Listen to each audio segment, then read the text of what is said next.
میں ہوں سلمان رشید اور یہ ہے ایک مسافر کی دنیا۔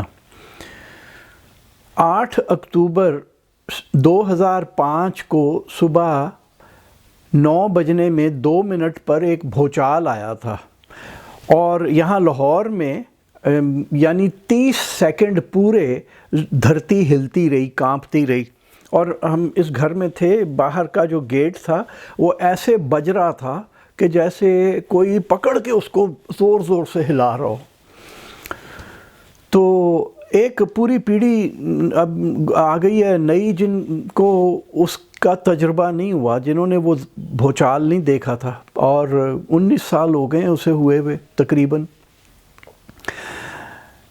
اس میں ایک بڑی دلچسپ بات ہے، ان دنوں میں ہیرلڈ کے لیے لکھا کرتا تھا، اور 1 سال پہلے بھی ہم نے ایک کام کیا تھا کہ کسی ایک علاقے کے بارے میں گرمیوں کے ٹورزم کو وہ کرنے کے لیے، یعنی بڑھانے کے لیے میں کہیں جا کے ایک وہ پورا پورٹ فولیو سا تیار کر کے ہیرلڈ کو دیتا تھا۔ تو اس سال مرحوم ثاقب حنیف نے، جو کہ میرا ایڈیٹر تھا، بڑا پیارا دوست تھا، تو اس نے مجھے کہا کہ یہ کاغان کے اوپر کرتے ہیں۔ تو ہم دونوں میاں بیوی وہاں پہ گئے ستمبر میں کاغان، اور لیکن پھر ایک دن اتنی بارش پڑی اور پھر بارش پڑتی رہی، اور میرے تجربے میں یہ تھا کہ کاغان میں ایک بار ان دنوں میں جولائی سے سپٹمبر تک بارش شروع ہو جائے تو 4-5 دن کدھر بھی نہیں گئے، آپ بس رل گئے۔ تو ہم لوگ واپس آ گئے، اور جو تھوڑا سا کام رہ گیا تھا وہ میں نے کہا کہ یار میں بعد میں جا کے پبلک ٹرانسپورٹ پہ جا کے کر لوں گا۔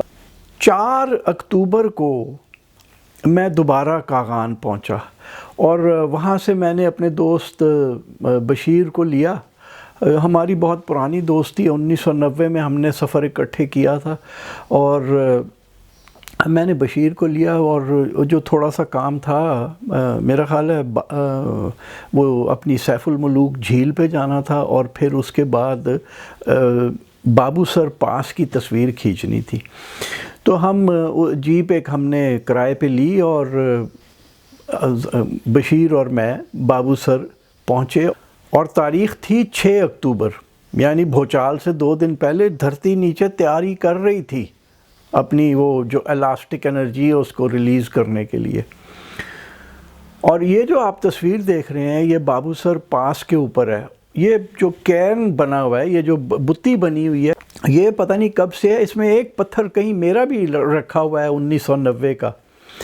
تو یہ اب اگر آپ بابو سر پہ جائیں تو وہاں پہ ایک مطلب بازار لگ گیا ہے، وہاں پہ چھوٹے چھوٹے کھوکھے، گند، برا حال، یہ جیسے کھلا آپ دیکھ رہے ہیں، یہ 2005 میں تھا۔ اس کے بعد وہ جب ٹورزم اس میں بڑھنا شروع ہوا تو پھر ہمارے یہاں تو کوئی کنٹرول نہیں ہوتا، تو گند ہی پینا سی تے گند پی گیا اتھے۔ ہم یہاں صبح 9 بجے یہاں پہنچے تھے، سویرے نکل آئے تھے ناران سے، اور یہ فوٹوگرافی، کچھ اور فوٹوگرافی میں نے کی۔ اگر یہ آپ تصویر دیکھیں تو اس میں سب سے سیدھے ہاتھ پہ میرا دوست بشیر ہے، باقی وہیں پہ کوئی لوگ تھے بشیر کے جاننے والے، تو جب میں یہ کھینچ رہا تھا تو وہ بھی آ کے بیچ میں کھڑے ہو گئے، اور وہاں سے گھومتے پھرتے اپنا بٹا کنڈی میں رکے، اور جل کھڈ میں رکے، ایک جگہ کہیں ہم نے کھانا کھایا۔ یہ اپنی جو جھیل ہے لولو سر، اس کے کنارے ہم بشیر اور میں بہت دیر بیٹھے رہے اور گپ شپ لگاتے رہے، اور اس کے بعد پھر ہم کوئی شام کو 4:30-5 بجے یہاں ناران پہنچے۔ میں جس ہوٹل میں ٹھہرا ہوا تھا، مجھے اس کا نام بھول گیا، وہ ہمارے جاننے والے ہیں متی اللہ، ان کی ایک چین ہی تھی، بالا کوٹ سے لے کے ناران تک ان کے کئی سارے ہوٹل تھے۔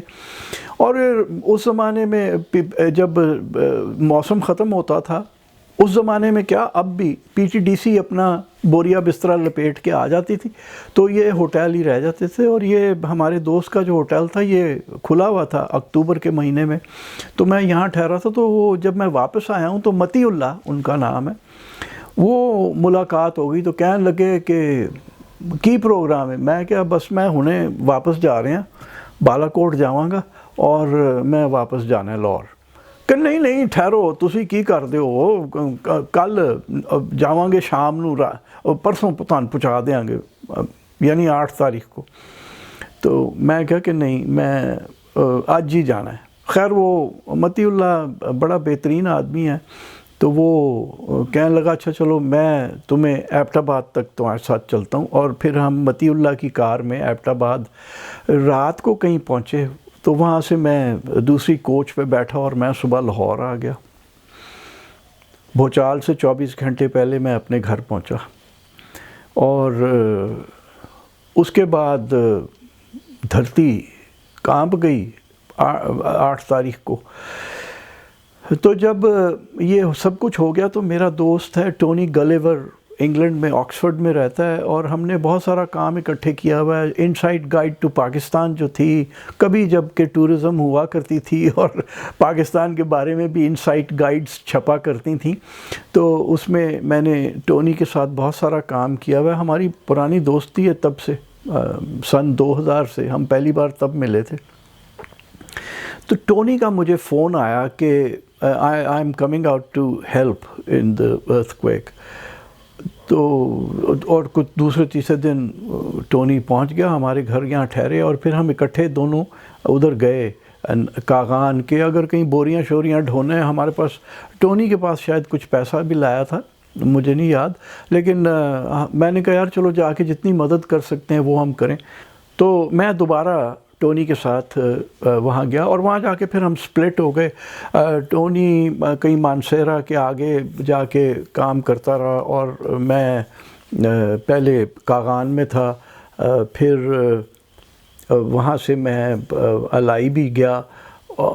اور ایک میں آپ کو بات بتانا چاہتا ہوں, ایک تو یہ جو تصویریں آپ دیکھ رہے ہیں, یہ جو کاروبار چل رہے ہیں, اس سے پتہ چلتا ہے کہ انسان جو ہے وہ ریزیلینٹ کتنا ہے. مطلب سارا کچھ ہو گیا, گھر گر گئے, سب کچھ ٹوٹ گیا, جس کی جیپ کو نقصان ہوا وہ اپنی جیپ بنوا رہا ہے, اور وہ جو دکانیں جو گری ہوئی ہیں ان کے آگے سبزی کی دکان لگی پڑی ہے. ایک بات بڑی کمال کی تھی, میں یہ جب ہو رہا تھا سارا کچھ تو وہاں پہ این جی اوز بھی آ گئیں. اس میں ایک ہمارے دوست ہیں, وہ اس این جی او کے ہیڈ ہیں, اور تو انہوں نے جب مجھے کہیں وہاں پہ دیکھا تو میں ان کے ساتھ بھی شامل ہو گیا. تو ایک دن میں ان کی گاڑی میں کہیں جا رہا تھا, میرا خیال ہے بالا کوٹ کی یہ بات ہے, تو ہر چیز گری ہوئی ہے, اور لوگ گھروں میں نہیں ہیں, ہر کوئی باہر ترپالوں کے نیچے رہ رہا ہے, مطلب سب کچھ رل گیا. ایک جگہ اس میں مجمع کے اندر 2 بچیاں چھوٹی 10-11 سال کی ہوں گی, وہ ایسے ذرا ہٹ کے ایک گرے ہوئے ستون کے اوپر بیٹھی تھیں اور آئس کریم کھا رہی تھیں. تو میں ایسے گزرتے ہوئے میری اور ان کی نظریں, ہماری آنکھیں ملیں, تو وہ دونوں بچیوں نے اپنی آئس کریم میری طرف کر دی کہ کھاؤ گے. یعنی کہنے کا مطلب یہ ہے کہ انسان بھی خوب ہے کہ سب کچھ لٹ گیا, لیکن وہ جو فراخ دلی, وہ زندہ دلی تھی, وہ نہیں گئی. اور ایک میں واقعہ اور سنانا چاہتا ہوں. اسی چکر میں وہاں فوج میں کچھ جاننے والے لوگ بھی مل گئے. جنرل شکیل حسن میرے خیال ہے 35 ڈویژن کمانڈ کر رہے تھے, وہ پرانی دوستی تھی ان سے. تو وہ مجھے کہنے لگے سر آپ کیا کرنا چاہتے ہیں, الائی ہماری ایک گاڑی جا رہی ہے, آپ نے اگر ادھر جانا ہے تو میں بھجوا دیتا ہوں. تو مجھے انہوں نے الائی بھجوا دیا. اور وہاں پہ ایک جگہ میں گیا تو ایک گھر گرا ہوا تھا, ایک بزرگ آدمی بیٹھا ہوا تھا باہر, اور اس کے ساتھ کوئی 3-4 بچے تھے. تو میں نے پوچھا کہ جی, وہ ساری میں نے ان سے داستان پوچھی, تو کہنے لگا کہ جی ہم لوگ تو باہر بیٹھے تھے, میرا سب سے چھوٹا پوتا جو ہے وہ اندر سویا ہوا تھا, اور جو بہو تھی وہ پتہ نہیں کس کام سے باہر تھی, اور بیٹا کھیتوں میں گیا ہوا تھا, وہ اپنی وہ مکئی کے پکنے کا موسم تھا تو وہ کاٹنے گیا ہوگا. تو وہ کہتا ہے کہ جی جب یہ زمین ہلنی شروع ہوئی ہے اور پھر رک ہی نہیں رہی تھی اور ہلتی چلی جا رہی تھی, تو میں اندر بھاگا قرآن اٹھانے کے لیے, تو میں قرآن لے کے آیا. تو میں نے کہا یار بھائی جان آپ کا دماغ ٹھیک ہے, آپ کا پوتا بھی اندر پڑا تھا, قرآن کی تو اللہ نے حفاظت کر لینی تھی, پوتے کو اٹھانا تھا. کہتا نہیں, میں قرآن کی حفاظت کرنے کے لیے نہیں گیا تھا، میں یہ لے کے اس لیے آیا تھا کہ میرا خیال تھا قیامت آ گئی ہے، اور ہمیں بتایا گیا تھا کہ جب قیامت آئے گی تو قرآن کے صفحے سفید ہو جائیں گے، تو میں دیکھنے کے لیے لایا تھا کہ کیا اس کے صفحے واقعی سفید ہو گئے ہیں، اور نہیں ہوئے تھے، تو پھر میں اپنے پوتے کو نکال کے لے کے آیا۔ یعنی ایک تو یہ پٹھان اس معاملے میں بڑے پکے ہیں، بڑا پکا ان کا عقیدہ ہے نا، اور مطلب ایڈمائر کرنے کو دل کرتا ہے۔ اور دوسری بات یہ ہے کہ صفحے سفید کبھی بھی نہیں ہوں گے قرآن کے، بلکہ ہو چکے ہیں صفحے سفید، وہ اس طرح کہ سوائے جن کی مادری زبان عربی ہے، یا جو ہمارے میں بہت سارے لوگ عربی جانتے ہیں، جیسے ابو جانتے تھے، میرے دوست جہانگیر محمود بہت بڑے اسکالر ہیں اسلام کے، یہ لوگ جب قرآن پڑھتے ہیں تو انہیں پتہ ہے کہ یہ کیا پڑھ رہے ہیں۔ ہمارے جیسے لوگ جب پڑھتے ہیں نا تو ہمیں کچھ پتہ نہیں ہے کہ ہم پڑھ لیتے ہیں، ہو سکتا ہے پڑھتے بھی ٹھیک ہوں، لیکن ہمیں کچھ پتہ نہیں ہے کہ ہم پڑھ کیا رہے ہیں، تو وہ ہمارے لیے تو صفحے سفید ہی ہیں نا۔ تو یہ تھی وہ زلزلے کی داستان، کافی دل دکھانے والی۔ ابھی بھی کبھی کبھی تصویریں دیکھتا ہوں تو کافی دل خراب ہوتا ہے۔